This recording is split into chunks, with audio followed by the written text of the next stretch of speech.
بسم اللہ الرحمن الرحیم. شروع اللہ کا نام لے کر جو بڑا مہربان نہایت رحم والا ہے. الف لام میم. اس میں کچھ شک نہیں کہ اس کتاب کا نازل کیا جانا تمام جہانوں کے پروردگار کی طرف سے ہے. کیا یہ لوگ یہ کہتے ہیں کہ پیغمبر نے اس کو از خود بنا لیا ہے؟ نہیں، بلکہ وہ تمہارے پروردگار کی طرف سے برحق ہے تاکہ تم ان لوگوں کو ہدایت کرو جن کے پاس تم سے پہلے کوئی ہدایت کرنے والا نہیں آیا، تاکہ یہ رستے پر چلیں. اللہ ہی تو ہے جس نے آسمانوں اور زمین کو اور جو چیزیں ان دونوں میں ہیں سب کو 6 دن میں پیدا کیا، پھر عرش پر جلوہ افروز ہوا. اس کے سوا تمہارا نہ کوئی دوست ہے اور نہ سفارش کرنے والا. کیا تم نصیحت حاصل نہیں کرتے؟ وہی آسمان سے زمین تک کے ہر کام کا انتظام کرتا ہے، پھر ہر کام ایک روز جس کی مقدار تمہارے شمار کے مطابق 1000 برس ہوگی اس کی طرف رجوع کرے گا. اسی شان کا ہے وہ خالق جو پوشیدہ اور ظاہر کا جاننے والا ہے، غالب ہے، بڑا مہربان ہے. وہی جس نے ہر چیز کو بہت اچھی طرح بنایا، یعنی اس کو پیدا کیا اور انسان کی پیدائش کو مٹی سے شروع کیا، پھر اس کی نسل ایک قسم کے خلاصے سے یعنی حقیر پانی سے بنائی، پھر اس کو درست کیا، پھر اس میں اپنی طرف سے روح پھونکی اور تمہارے کان اور آنکھیں اور دل بنائے، مگر تم بہت کم شکر کرتے ہو. اور کہنے لگے کہ جب ہم زمین میں ملیا میٹ ہو جائیں گے تو کیا اثر نو پیدا ہوں گے؟ حقیقت یہ ہے کہ یہ لوگ اپنے پروردگار کے سامنے جانے ہی کے قائل نہیں. کہہ دو کہ موت کا فرشتہ جو تم پر مقرر کیا گیا ہے تمہاری روحیں قبض کر لیتا ہے، پھر تم اپنے پروردگار کی طرف لوٹائے جاؤ گے، اور تم تعجب کرو جب دیکھو کہ گناہگار اپنے پروردگار کے سامنے سر جھکائے ہوں گے اور کہیں گے کہ اے ہمارے پروردگار، ہم نے دیکھ لیا اور سن لیا، تو ہم کو دنیا میں واپس بھیج دے کہ نیک عمل کریں، بے شک ہم یقین کرنے والے ہیں. اور اگر ہم چاہتے تو ہر شخص کو ہدایت دے دیتے، لیکن میری طرف سے یہ بات قرار پا چکی ہے کہ میں دوزخ کو جنوں اور انسانوں سب سے بھر دوں گا. سو اب آگ کے مزے چکھو، اس لیے کہ تم نے اس دن کے آنے کو بھلا رکھا تھا.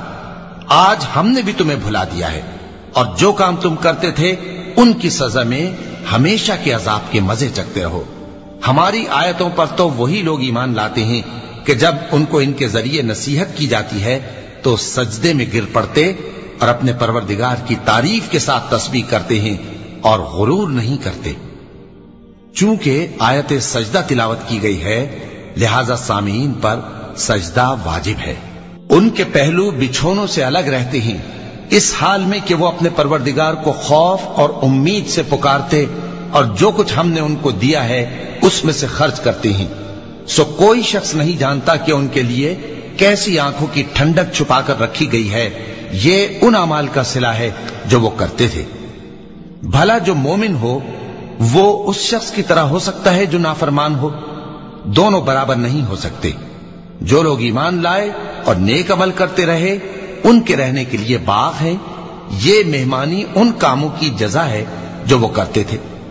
اور جنہوں نے نافرمانی کی ان کے رہنے کے لیے دوزخ ہے، جب چاہیں گے کہ اس میں سے نکل جائیں تو اس میں لوٹا دیے جائیں گے، اور ان سے کہا جائے گا کہ جس دوزخ کے عذاب کو تم جھوٹ سمجھتے تھے اس کے مزے چکھو. اور ہم ان کو قیامت کے بڑے عذاب سے پہلے دنیا کے عذاب کا بھی مزہ چکھائیں گے، شاید وہ ہماری طرف لوٹ آئیں. اور اس شخص سے بڑھ کر ظالم کون جس کو اس کے پروردگار کی آیتوں سے نصیحت کی جائے تو وہ ان سے منہ پھیر لے.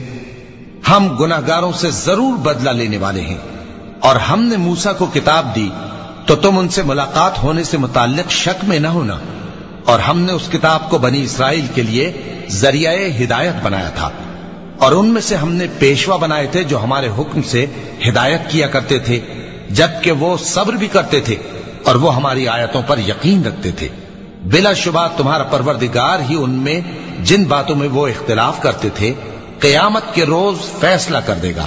کیا ان کو اس امر سے ہدایت نہ ہوئی کہ ہم نے ان سے پہلے بہت سی امتوں کو جن کے رہنے کے مقامات میں یہ لوگ چلتے پھرتے ہیں ہلاک کر دیا؟ بے شک اس میں نشانیاں ہیں، تو یہ سنتے کیوں نہیں؟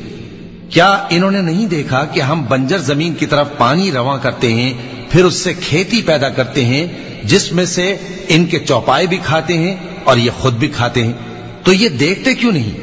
اور کہتے ہیں اگر تم سچے ہو تو یہ فیصلہ کب ہوگا؟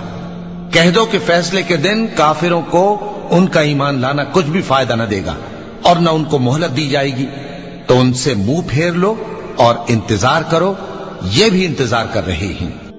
صدق اللہ العظیم۔